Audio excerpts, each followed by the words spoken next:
জাতির সামনে 2030 ভিশন দিলেন, অর্থাৎ 2030 সাল পর্যন্ত বিএনপি দেশকে কিভাবে সাজাতে চায়। শুধু তাই নয়, একই সাথে উনি দেশের মানুষের সামনে বিভিন্ন বিষয় সংস্কার প্রস্তাব উপস্থাপন করলেন।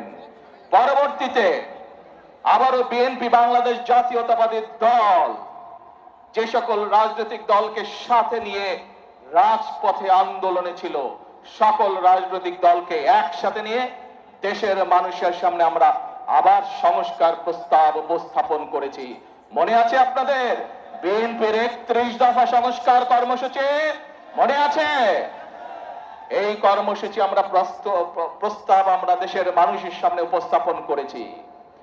যে সময় বিএনপি এই 31 দফা এই সংস্কার প্রস্তাব বিএনপি দেশের সামনে জনগণের সামনে উপস্থাপন করেছিল, বাংলাদেশের আর কোন রাজনৈতিক দল বিএনপি ছাড়া অন্য রাজনৈতিক দল সংস্কারের শব্দটিও তখন উচ্চারণ করেনি, স্বৈরাচারের ভয়।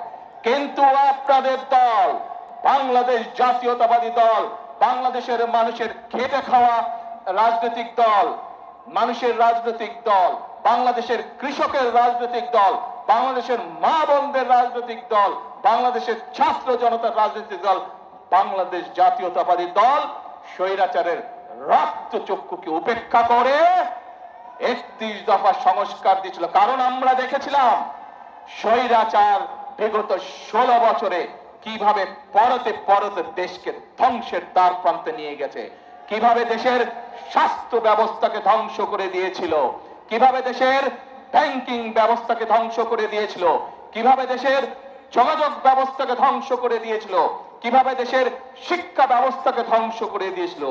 কিছু মেগা প্রজেক্ট করে দুর্নীতি করেছে, এর বাইরে কিছু করেনি।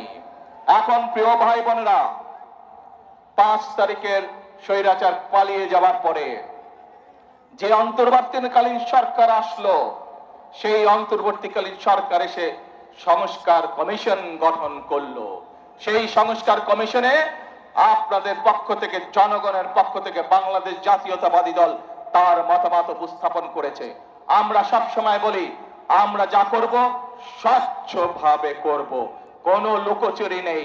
আমরা আমাদের প্রস্তাবনা সেই অন্তর্বর্তীকালীন সরকারের সংস্কার কমিশনে উপস্থাপন করেছি। হ্যাঁ, গণতন্ত্রতে মতের পার্থক্য থাকবে, সবকিছুতে যে আমি এগ্রি করব, একমত পোষণ করব, এমন কোনো কথা নাই।